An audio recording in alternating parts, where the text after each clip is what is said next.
पढ़ा है, लेकिन यह प्राकृतिक रूप से हमारी दादी के अंदर विद्यमान था। हमारे दादी बताती थी कहानी कि जब वो अपने बच्चों के लिए, हमारे ताऊ दादाजी के लिए पढ़ने के लिए भेजती थी, तो गांव में क्या होता है कि जब पढ़ने के लिए भेजते हैं तो रास्ते में बहुत सारे लोग मिलते हैं जो तरह के ताना मारते हैं। तो गांव में किसी ने कह दिया कि अरे ना तेरे वाले कलेक्टर बन गए। तो हमारी दादी में इतना विश्वास था अपने ऊपर भी और अपने बच्चों के ऊपर भी, वो कहती थी मैं अपने बच्चों को कलेक्टर बना कर दिखाऊंगी। तो उन्होंने सबको पढ़ाया और अच्छी अच्छी सब नौकरी मिली। और दूसरा है बाबा साहब का जो नारा है, संगठित रहो। उन्होंने जो जड़ है वो इतनी मजबूत थी, हमारी मतलब जो दादी थी, उन्होंने सबको एक धागे में पिरो के बांध के रखा। और उसका ही परिणाम असर आप देख रहे होंगे कि जब भी चाहे उस टाइम पर चाहे आज भी देखो, जो हमारी दादी के संपर्क में उनके विचार सुने हैं, वो सब जब पता लगता है तो बिना कुछ सोचे समझे अपना काम छोड़ के कैसे भी करके अपने आते हैं।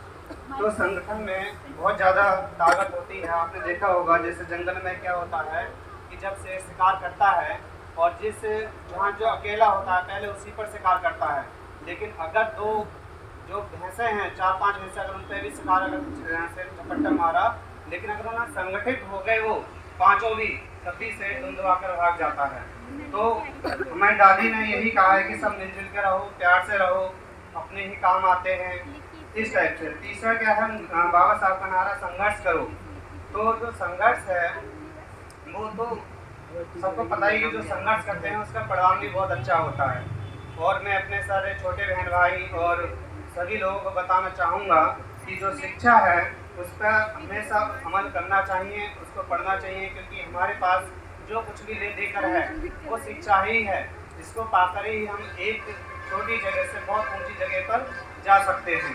बाबा साहब ने, आप पता, बाबा साहब बहुत ज़्यादा पढ़े लिखे थे, लेकिन जो उन्होंने ये जो मुकाम हासिल करा है, उन्होंने एक ऐसे परिवार के, एक ऐसे समाज से थे जहाँ पर कि पढ़ना भी अलाउ नहीं था, लेकिन शिक्षा के दम पर ही वो भारत के पहले कानून मंत्री बने। शिक्षा के दम पर ही उन्होंने सभी लोगों को पीछे छोड़ा, अपने नियम कानून बनाए। एक टाइम ऐसा था गांधी जी के बारे में कि गांधी जी जो कुछ कहते थे उसको कोई टाल नहीं सकता था, लेकिन जो शिक्षित होता है उसको पता होता है कि कहाँ पे कौन सी बात गलत है, कौन सी बात सही है।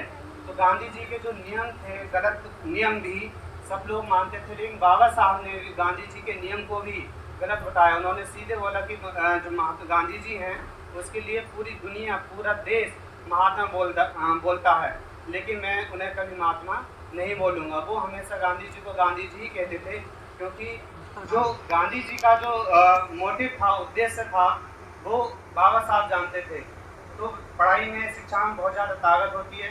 इसलिए अपने छोटे बहन भाइयों से और सभी जो स्त्रियां हैं उनसे मैं कहना चाहूँगा कि जो पढ़ाई है उस पर हमेशा अपने बच्चों के लिए भी पढ़ाएं और खुद भी पढ़ें। बस, और धन्यवाद।